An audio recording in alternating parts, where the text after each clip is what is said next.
Fly me to the moon, let me play among the stars, and let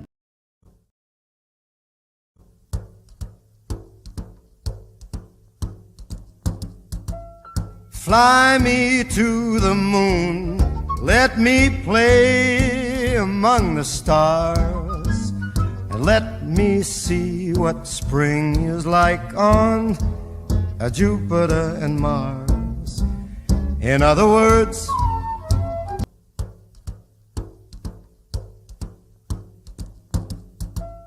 fly me to the moon, let me play among the stars, and let me see what spring is like on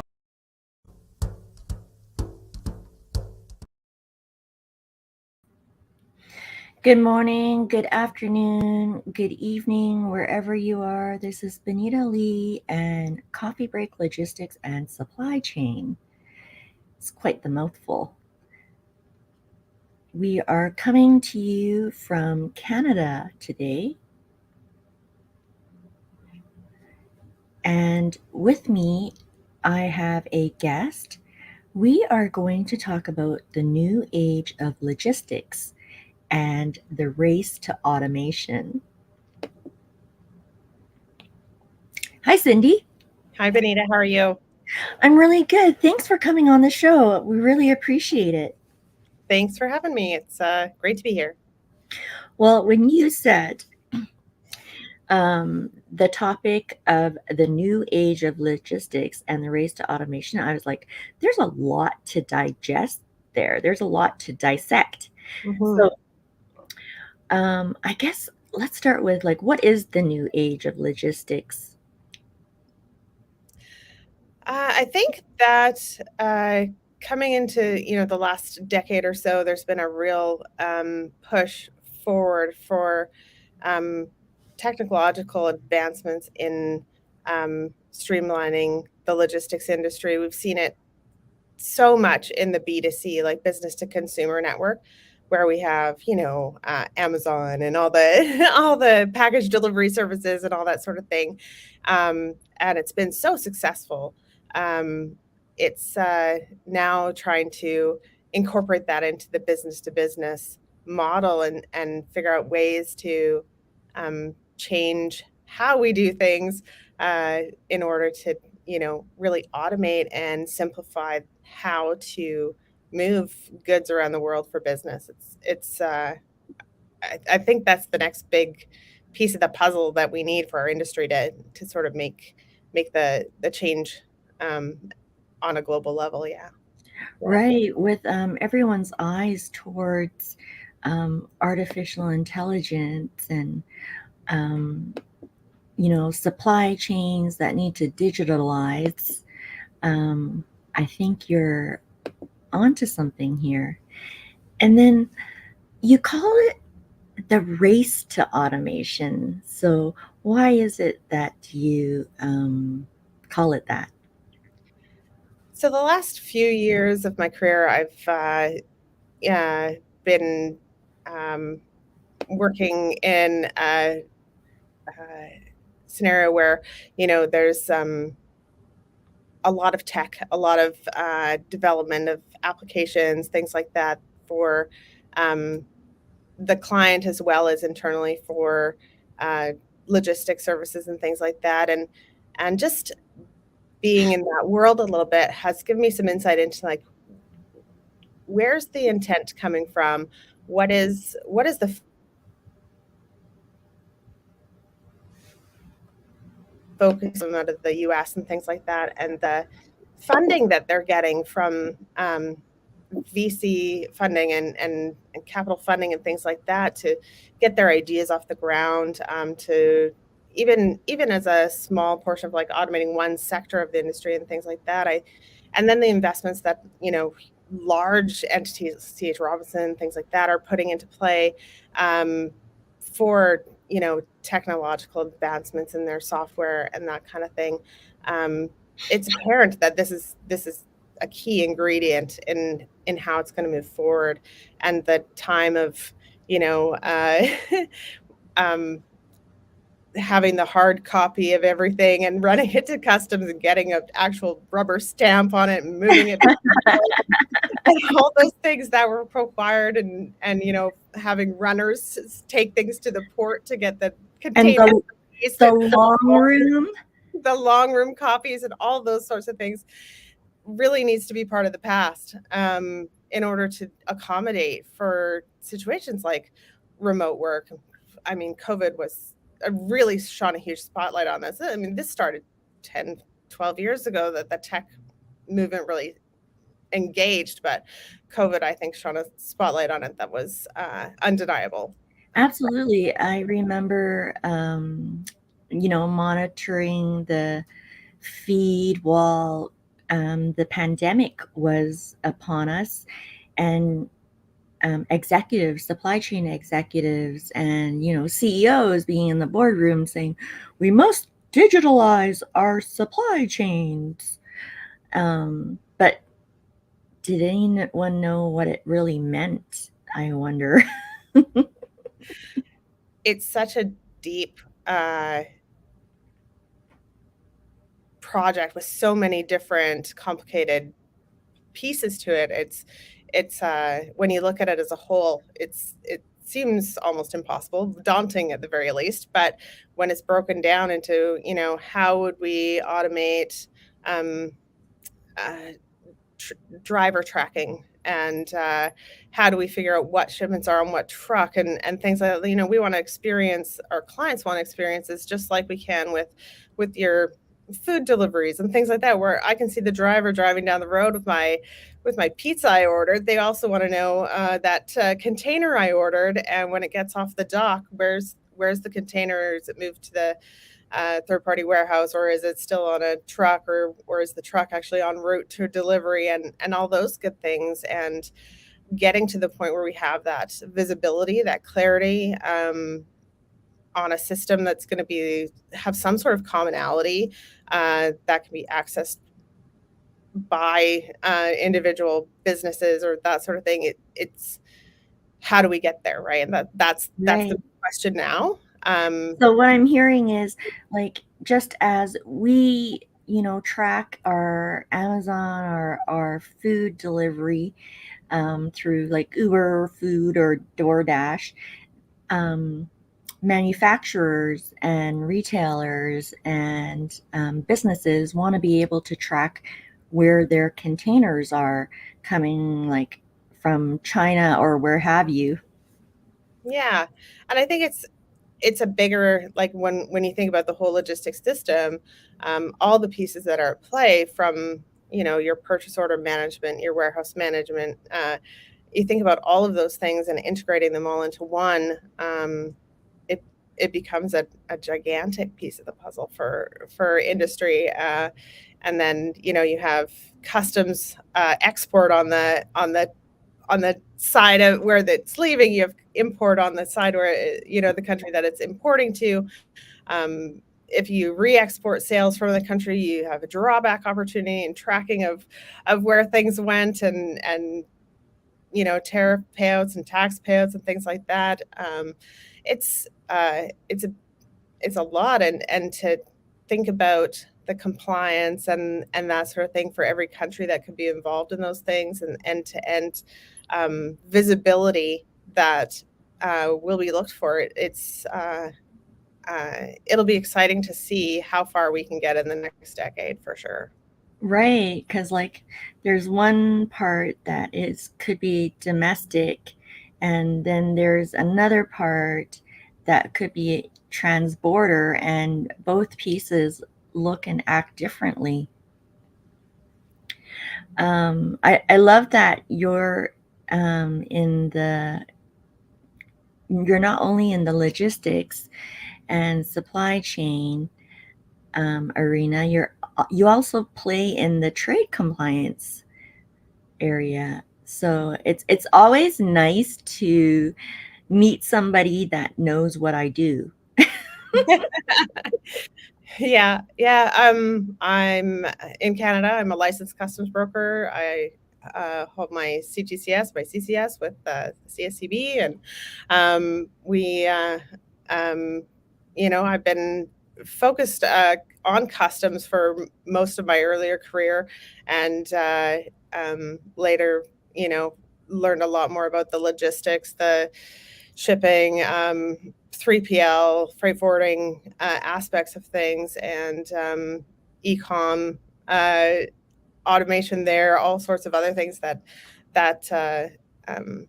really loop it all together as a broader picture. So it's very challenging and interesting to me to see uh, how far we've come and how far we still have to go. I think about, and I'll age myself here, back in the 90s when we first started talking about artificial intelligence and AI, and in the simplest forms of like, oh, maybe this can translate our paperwork for us so we don't have to do all the basic data entry skills. We still we still haven't mastered that. It's been 30 years. Come on, people. Like, Oh, you mean ChatGPT doesn't do that? I mean, there are some, but I mean, anybody who's worked in customs and logistics knows some of the terrible paperwork that comes in from carriers and that sort of thing, and some of it's just illegible. So there's always challenges there, and always things that industry needs to figure out how to do better and provide in real time. And I think that's a big piece of the puzzle too, where we know bill of ladings and all that stuff gets issued at a certain point, but they're not sent to all the parties that are necessary, or there's not clarity there or visibility for everybody in the entire supply chain. So and part of that is some people are only going to see the house bill, some people see the master, all sorts of other things, but to think about original documentation, things like that, if it could get to where it needs to go earlier, faster, quicker, cleaner, then we're all better and right back to the basics of the automated information and things like that. We have John Y. Ford here, and your good friend Selena Urbanowski. Selena, we might have you on the show too, so you better take some notes from Cindy. And John S. Garza. Yeah, no, everybody in the comments, take a note of whomever you see here so that you can connect with them on LinkedIn. Part of this is networking as well. We live in a huge supply chain logistics and trade compliance industry, and there's many people like that you think you've like connected with everybody in your industry, and then you realize that it's much bigger than you ever thought. So Cindy and I are just meeting for the first time today, and I'm wondering why, because we're both in Canada. Yeah, it's interesting because every time I come out to some event, every time I go to a new conference, every time I do some sort of online thing, there's multiple new connections that are made, and it's valuable. Absolutely. I was lucky enough to work with some wonderful trade compliance people out of the EU in the last few years, and I've made some wonderful connections over there. And we talk to them about things that are changing there, the VAT and requirements for their mail shipments coming up in the next few months. That's changing in Europe, and they have challenges with that as well. And I'm sure that people who are shipping to consumer over there are facing their challenges with all of that. There's so much to our world. There's so much to every piece of the puzzle, and I think that there are investors out there. There are big players in the industry out there that are realizing now that if they can be first to figure it out, if they can get there and have a solution for some of these long-standing items that can be automated, can be moved forward with like a integrated into some transportation management systems, integrated with your custom software, integrated with online tracking systems, all sorts of other pieces of the puzzle. It's going to be very valuable for industry, for government, for business, global trade. It'll change the whole landscape. So Huge. I used to think that it was just a supply chain S. Like at the very beginning of my career, I was taught the supply chain S. Things come from, like a vehicle or a boat, a vessel. They get unloaded onto a dock. They get put into a warehouse. They get onto a truck. They go to the retailer, and that's your supply chain. But now, simple.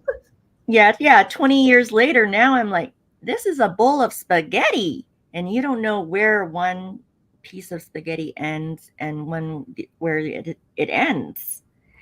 And imagine automating each strand of spaghetti. Well, and I think that's why certain companies are focusing on very specific models. My tenure with Flexport for a few years gave me a real insight into that, as they really focused on the trans-Pacific trade lane, right? So it's TPEB, and they focused on container. So if it was something that was more difficult than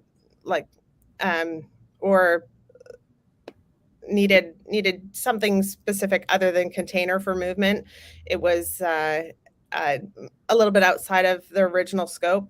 And it was all part of building a model that was repetitive and scalable, and they did a fantastic job with it.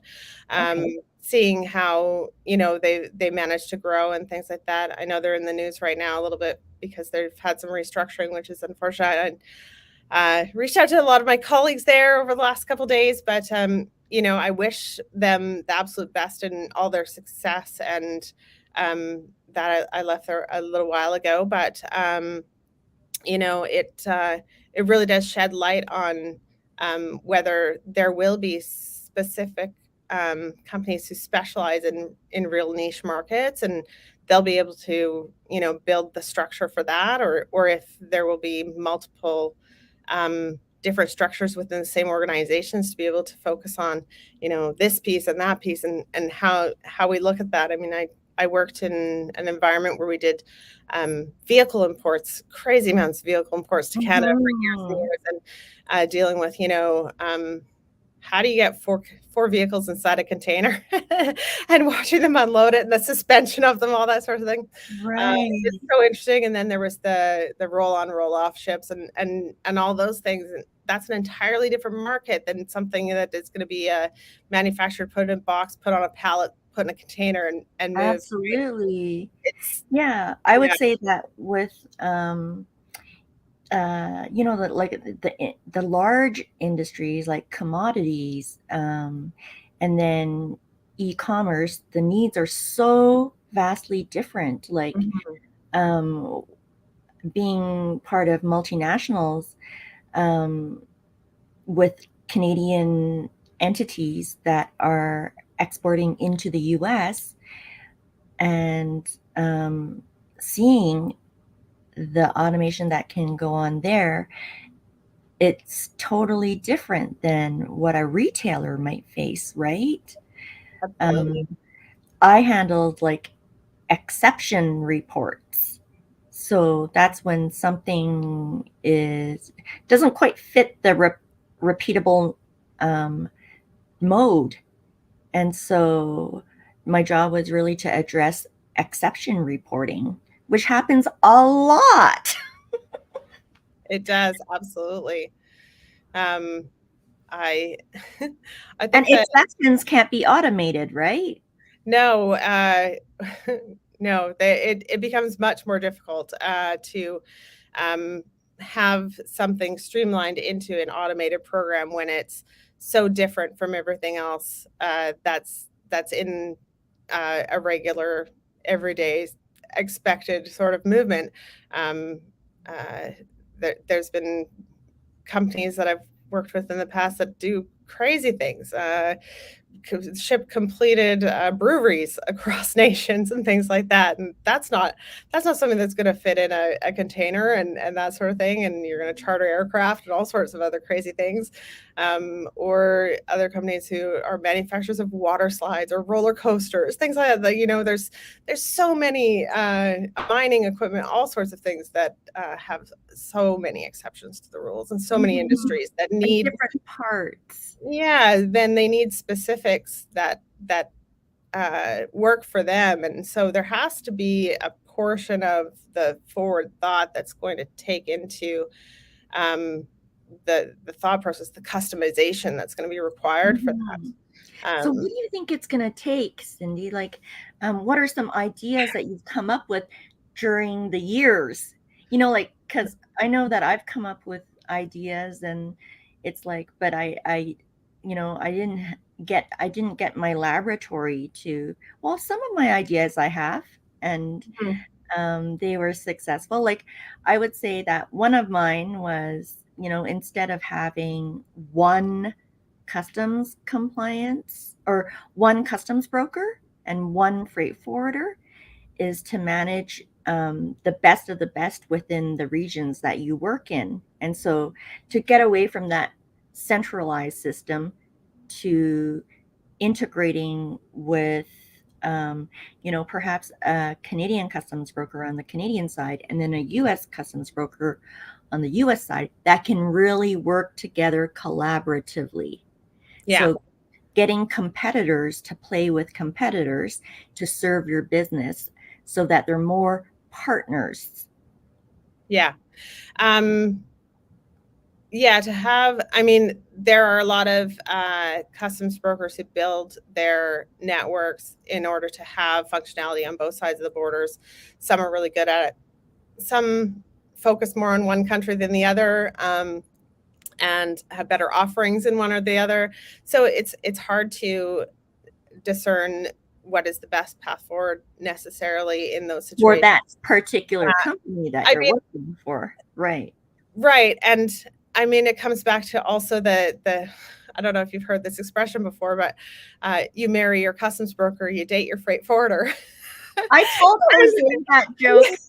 And I knew it was from like way back when. Right. But it speaks to explain it to everyone so they get it. So you marry your customs broker and you date your freight forwarder. And that was because freight forwarders were like so transactional in the past. It was like they'd sell you something and then they don't care about you. And like, you get your stuff. Here's your stuff. Here's our freight forwarder agent. And you just tell them what you need and they'll get it there. And then it was like, poof, it happened or it didn't happen. But with a customs broker, you need to marry them, as in you need to integrate systems for EDI, right?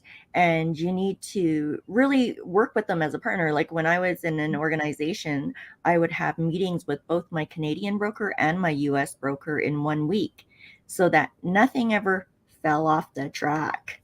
I think it also speaks a little bit to compliance. And you want to know that all your declarations going into a country or globally even align with one another. You want to make sure HTS lines up when you're working from importing into multiple countries, that sort of thing, especially if you're looking at drawback opportunity in the future. Because if you're claiming one HTS in one country, it doesn't line up in the other, you're not going to be able to recoup those tariffs that you've paid. The other portion of it is just making sure that your PGA information and everything is consistent. And when we look at Canada, and if you have variances and they can look at your declarations and some of them don't line up, you're subject to possible AMPS penalties and all those sorts of things. It becomes a risk, right? It's your risk management. Whereas when you're working with logistics providers, freight forwarders, or even carriers directly, they really do have niches that they focus on. So if you're looking for trade lanes, if you're looking for specific customization for your goods, that sort of things, there's certain logistics providers that are going to be better in certain areas than others. So you might have 6, 7, 8, 9 different freight forwarder logistics partners, whereas you might have them all have your customs broker do clearances for all of them in whichever country you're importing into. And then internally have your risk management, make sure that, your US customs, your European customs, your Asia customs services, all that sort of thing aligns so that that everything's being declared the same way and correctly across the board. So how do we start to map the spaghetti, take out each piece and put it on a board to show people? How do you think that's, you know what I mean? I mean, it's basically what all the companies and the investors are looking at. Mm-hmm. And I don't know if if you're looking at a global aspect of something that's going to work for a business. So if you're thinking about the end purchaser of the goods and some kind of a platform that's going to work for them. I mean, we know there's PO management systems, there's warehouse management systems, there's things that integrate those things together. So you can optimize forecast and timelines and planning and procurement and all those sorts of things. If we can get farther, if we can get things that some sort of a integration of information for multiple countries that will provide them data on landed cost and filings and be able to monitor all of their risk management on a platform together, for those businesses, that would be priceless, I think. For industry operationally, unweaving the spaghetti is hard because everybody sort of has their own little niche that they work with. And of course, we're protectionist over that because I don't want to give you my secrets and you don't want to give me your secrets. So some of it, I think, will have to come back to government and how they play a role in it, whether there's more transparency. I mean, we know when we have goods moving into Canada, into the United States, things like that, there's manifest information that has to be provided by the carriers, things like that. So, and we know that all these carriers now have to have digital tracking on their trucks for their, digital logbooks and things like that. So all the information is already digitized. It's already there. How does that become information that the public can access in order to track those shipments, in order to know where their goods are, that sort of thing? And that's just like one example, right? Yeah. I think when you bring in the government, that's difficult. I think you're onto something. I think that, trade representatives that understand industries and policy would do well to have consultative relationships or regular meetups with those industries, especially with ones that are trying to export from Canada into the US or vice versa, right? I know that the Alberta government is looking to do that. And I'm really excited to see if, 2023 is the year that government and industry really jump in together and push for this, because it's a win-win for both sides when we're talking stakeholders, right? Yeah, and I think if we can get more governments on board, so if there's buy-in by Canada to say, yeah, if we can get some more modernization into these logistics systems, into these custom systems, all these other sorts of things, that's gonna make us more valuable in the global trade community. Oh, totally. And then other countries are going to see the same advantages, things like that. And then to have some sort of, I mean, they've done it in the past. I mean, decades ago, they standardized the harmonization system, like tariff system. Right. So Great it's example. not out of boundary for us to think like the WCO or something like that could get involved and be like, there's trade standards that we can act that's going to provide automation globally, that's going to or transparency globally that could come into play. But it has to be supported by all the players, or a majority of the players at least, that are in that realm, and how they get to the point where they're ready to say yes to those things. I think industry has to stand up and say more about wanting to move forward, and yeah, because I know there's provisions written inside free trade agreements like the USMCA, like the CETA, that talk about cybersecurity and technology. Mm-hmm. So maybe it's in that ball, right? There just needs to be people it could be involved in the trade agreements that we have, and I mean, those sorts of agreements, if you're starting to involve the transparency of that sort of thing into them, they become even more valuable. Right. Yeah. Now you're like working across silos. Mm-hmm. Mm-hmm. Yeah, like I'm always gonna say, when you ask me, I'm always gonna say, what do we need more of? I'm gonna say collaborative relationships, vendors working as a partner, and transparency, and people coming out of their silos, multidisciplinaries working with other disciplines to get it together, like to integrate, to talk outside of their usual echo chambers. Well, I mean, and just think about some of the things that we're moving forward with in Canada, especially like we have CARM coming.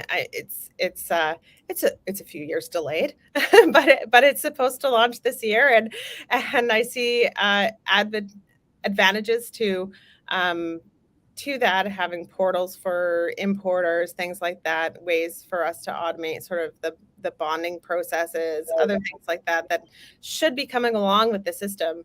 But then I also think about some of the processes that are in place still that I don't understand why they haven't been updated. I mean, even back to the wet ink on paper signatures and things like that are still required by CBSA and those sorts of things. The wedding con?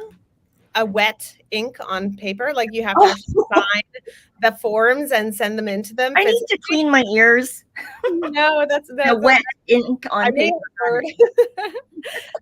But part of that process for us, when like as a customs broker, if we're onboarding clients and things like that, we have to get a physical signature. But when we think about the Supreme Court of Canada, they don't require it. You can, an e-signature is complete, and those sorts of things. So when we're looking at how to move forward, and we're talking about all these complex things like AI and SaaS and TMS systems and all these wonderful acronyms of digitalization and automation and all these things. But we're still at the point where we're working on I have to get a pen and get a piece of paper sent from a location to another location to get a signature, to send it back to execute it, and that's right. It's kind of like this plate of spaghetti has now been topped with these like meatballs. Like, yeah. We're sometimes we're just thankful we don't have to take the bill of lading to the port and staple it to us to the post of wood at the front of the dock still. I learned about that from a mentor of mine. He would teach me how to wax on and wax off in the new modernized acts of customs, and then he would say, and then we would like put our big minds together and put it into SAP, an ERP system. And Mhm. then he would say, "Do you know how we used to do it?" Right. I say, how did you used to do it, Ron? And then he'd tell me, well, some guy would have to go running down and staple it and give it to some physical people at a dock. I was like, what? Yeah, yeah, and that I mean, we think, "Oh, that must be archaic. That's a forever." It's a generation ago, you know? It's not that long ago that we were in those worlds, That's and true. it's That was only yeah, what, 50 in the last 50 years? No? y maybe 60 now, but yeah, in the 50, 60 years, yeah, that's, so it is moving. We do see the bar slowly. It's getting that over that Yeah, nothing is overnight. no, It's and it, it's a race to automation, but I mean, it's kind of like everyone needs to like jog there and um, endure the pain and maybe even hand over a bottle of water to another person that's running the marathon as well. yeah, I think collaboration between entities that are working towards the same goals is going to be um, something that is going to uh, be necessary because even if it's not sharing end product or development or anything like that, but getting on board and you know um, taking it to government, taking it to your representatives, taking it to the different people that represent your industry Yeah, and are collectively, like, yeah, vote. getting CIFA involved, getting CSCB involved, Yeah, getting all these other entities that are supposed to be there to fight for industry and take it to government right. when that's what we need is a big piece of the puzzle. And we see a lot of it come the other direction where we have government provide information of what governments decided to execute to those representative groups and they disseminate the information back out to industry. But the flow the other direction doesn't move as quickly or as smoothly, I don't think, or is maybe just not as invited, uh, Right. And which is a big piece of the puzzle as you well. bring up a good point because policy is written by people who aren't in industry. They're written by policymakers, right?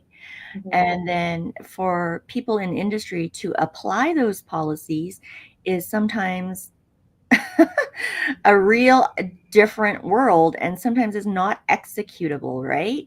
So I think you're really onto something when you continually talk about government and industry. And maybe it looks like I'm a supply chain or trade compliance leader of some multinational, and I look over to my competitor and say, hey, um, are you trying to automate as well? Who are you using? And then we work together, and together now we have like, I don't know, uh, thousands more import transactions or export transactions. Now we go to our representative and we say, yeah, we're both encountering this problem and our business value is worth like this many billions.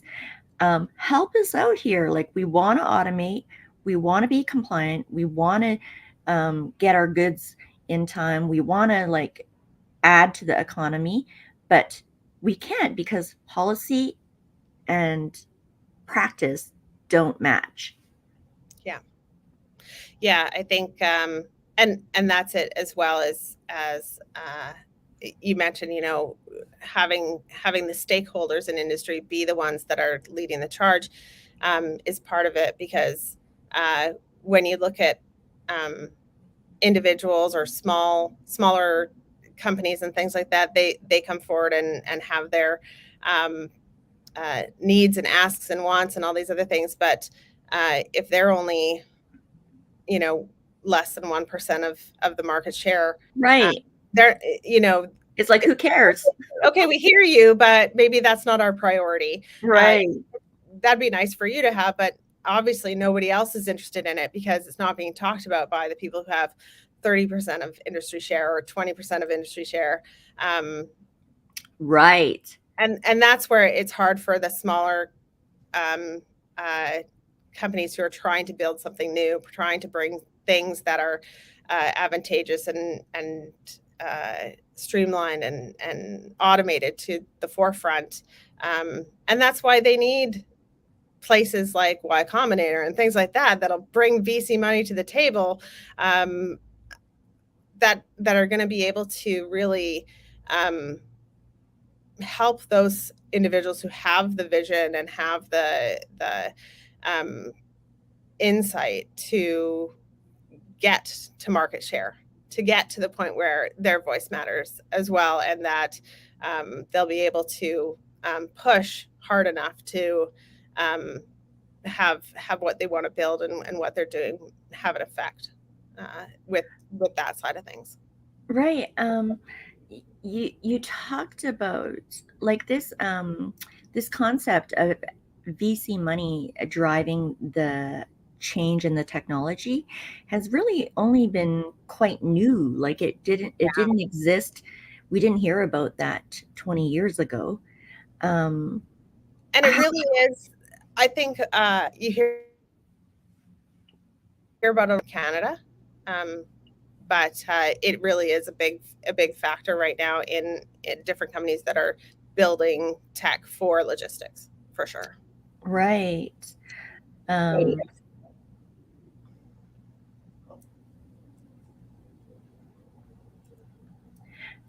me about that model.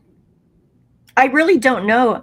I'm always so curious because I've never worked with a logistics company or a tech company that has tried to build things in the supply chain logistics trade arena with VC money. Like, how does that look? Where is it? It's part of the race. It is part of the race, I think, because I think the funds that are investing in this are partially hedging their bets on the fact that someone's going to get there, and hoping and wanting the people that they've invested in to be the ones that are going to be leaders or some of the first to make headway, which absolutely, there's definite value in that. It's on the other side of it, it's going to be worth a lot. And to be able to take a model that's built even for one country, once it's successful in one arena, it should be replicatable for multiple countries. Whether they can integrate those multiple countries after the fact or during that process is yet to be seen. There's a lot of trade compliance issues, regulations, things that people other government bodies. The PGAs that are involved in transactions moving in and out of countries vary so drastically from region to region, and having the ability to integrate something that would work in multiple sectors would be a feat. Absolutely. Right. Herculean feat. Yeah. Yeah.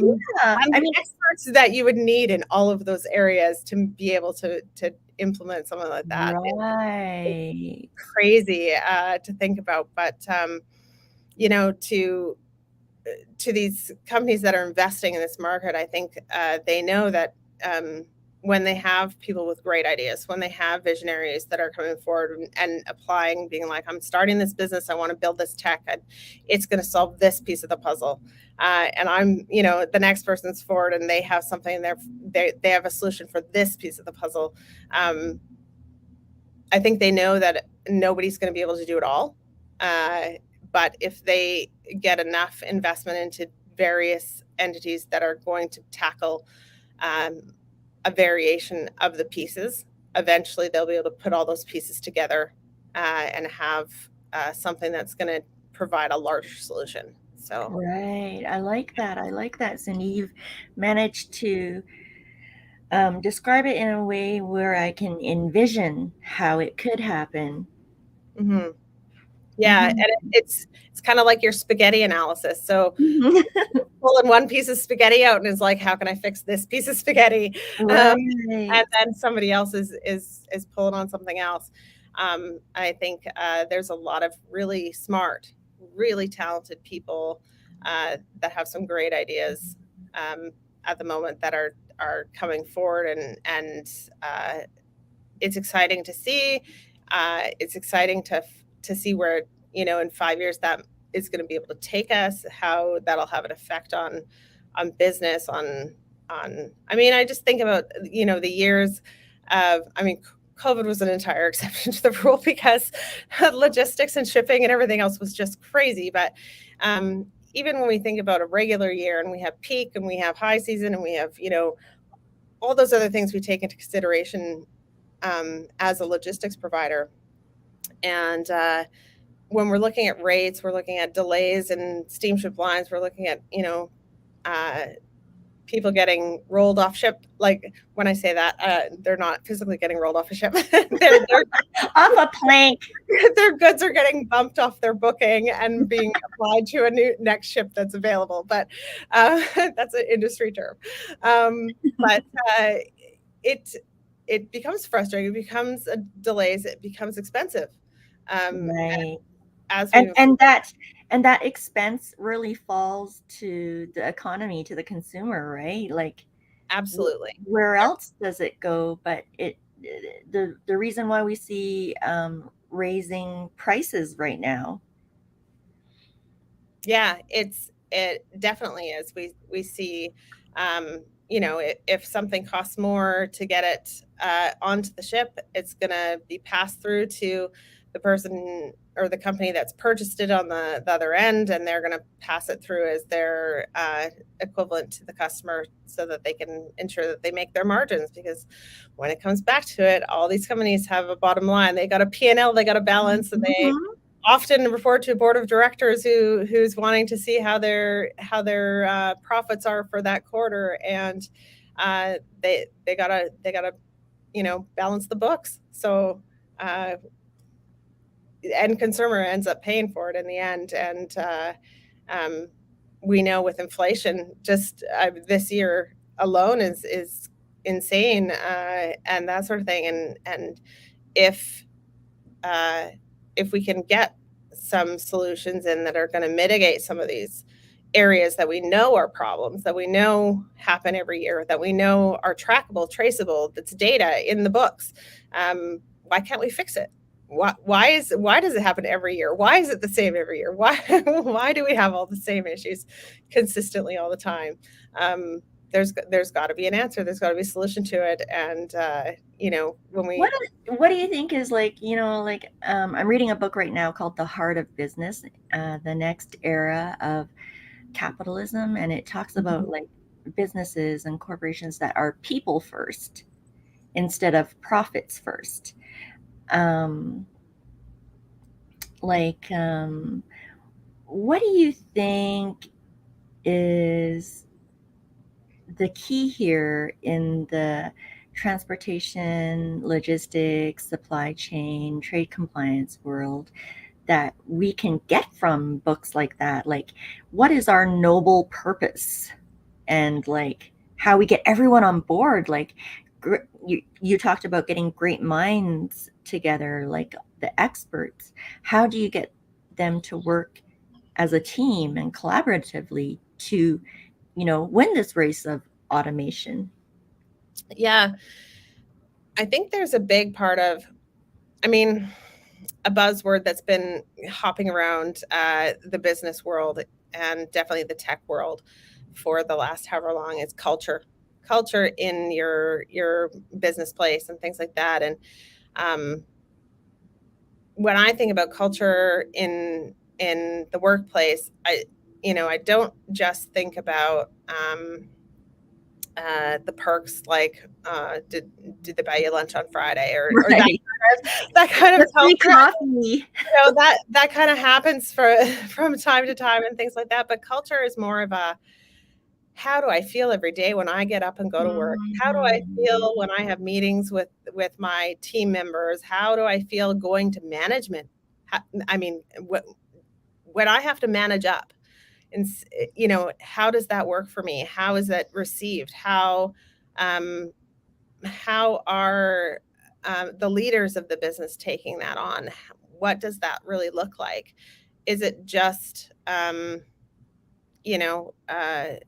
words that they have a great slogan, Yeah, that sort of yeah, thing, or is it walk actually the talk. values they live by, right?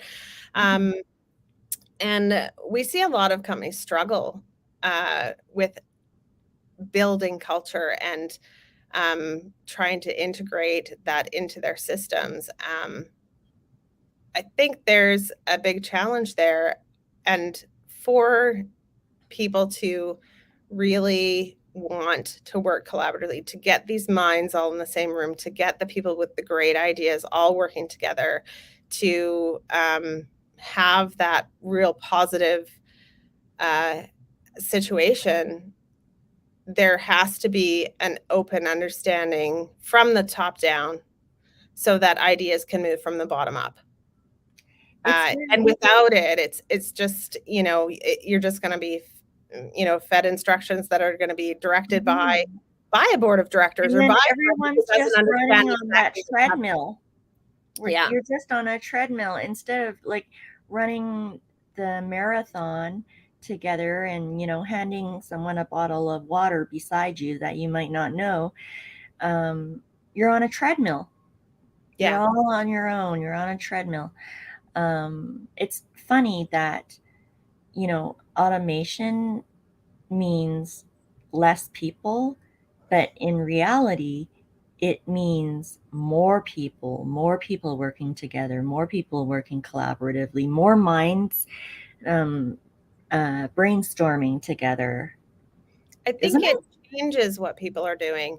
I think it takes mundane tasks and automates those, and removes a lot of repetitive task-driven work from an environment so that people can engage, whether it's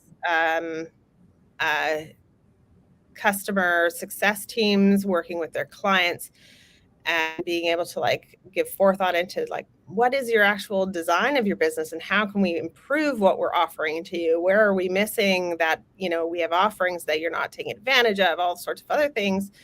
Or if it's, development teams working on the next project to automate things and build the next piece of the puzzle, or if it's, experts in compliance and things like that who are there to ensure that the automation is running properly and doing the spot checks and making sure that things are not being missed and everything is actually working the way it's supposed to be working. It changes what people are doing. It changes the way we would integrate and work with one another. And I think it would bring a lot more thought, a lot more creativity, a lot more resources to teams, that you get to work in an environment where the connection and development is deeper, where we're growing each other and ourselves, which organically will drive you to want to have a better relationship with your colleagues, have better structures with your senior level partners, with management, with supervisors, with all that sort of thing, because it will be so necessary to have those great relationships. Right. Is there anything you would like to add in the last 6 minutes? I mean, I feel like we just scraped the surface of what the idea of I'm so sorry. Give us a summary. Yeah, there's no way to get into the nitty-gritty of anything. You just dive into one topic and you could talk about that for an hour or three all on its own. It's like that in this industry. Well, for us anyways, because we're so embedded and passionate about international trade and all the pieces. So far to go, right? We're looking at it from a real top, down look at Mhm. things, and we see like, oh, in the last 50 years we were still stapling wood to to the dock, to the board at the dock, and things like that. So we've come a long way, but there's still so much farther to go. And Right. I'm excited about that, Cindy. yeah, and I think that uh, if we can get buy-in from government, if they can absolutely engage with industry to see, where we need to be, and from all forefronts, from buyers, from procurement, from warehousing, from logistics, from freight forwarders, from customs brokers, from all that. Everybody needs to come to the table and have a voice to be like, what are your struggles? Where are you hitting a wall? Where is this still a problem? And is it a problem because we need to develop AI and we need to develop software on an independent level, or is it a problem because there's regulation standing in the way? And that's the differentiation, where we need to get customs and government and global trade organizations and all that kind of thing on board, is when we're hitting the walls because of regulations. Well, you kind of hit the nail on the head when you talk about that, because I think that was like a large part of the idea of Jose and I coming on Coffee Break Logistics and talking supply chain and trade compliance, is that we know very little about what the other does. You probably know more about what Jose and I do separately than he and I know.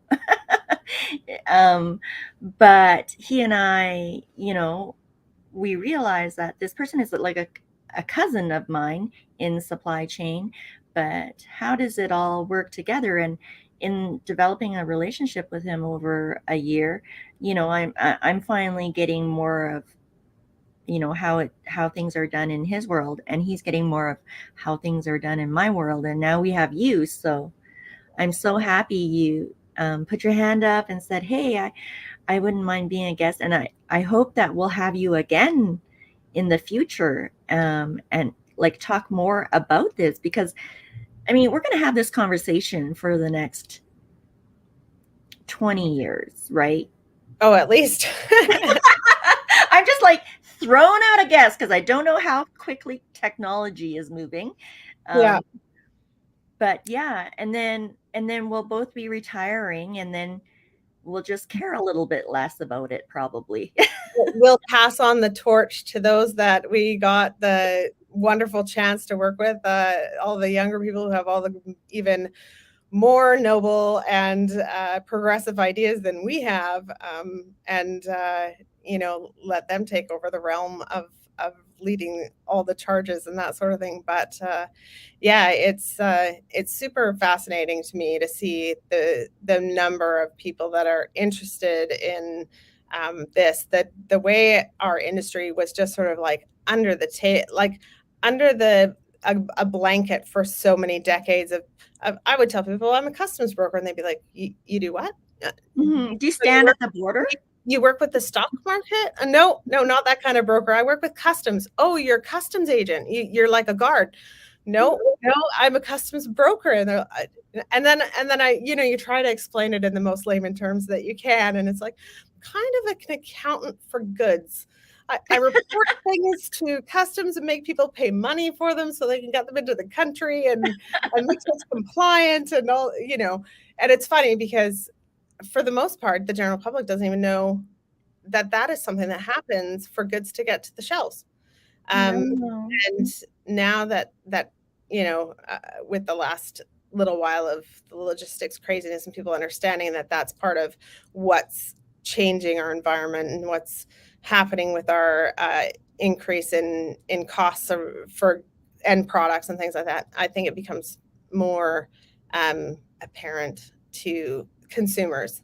Right. We're That all in the spot. whether you're not in this industry and you're watching this show, we're all part of that bowl of spaghetti. Mm-hmm. Yeah. We all are. We're all impacted by it, Yeah. whether or not you know it. Yeah. I think that's how we'll end it today. If you wanted to stay in the studio just for a minute longer, I would love to have a little chat with you, and I'll just end this broadcast. Thank you all, the viewers, for showing and making great comments. We hope you enjoyed it. And connect with Cindy Christensen if you haven't already. I know that Selena has. She's your cheerleader, and I can't wait to meet her one day. Thank you so much. And as Jose likes to say on the show, we're better together because we win together. Fantastic. Thank you so much. Thank you, Cindy.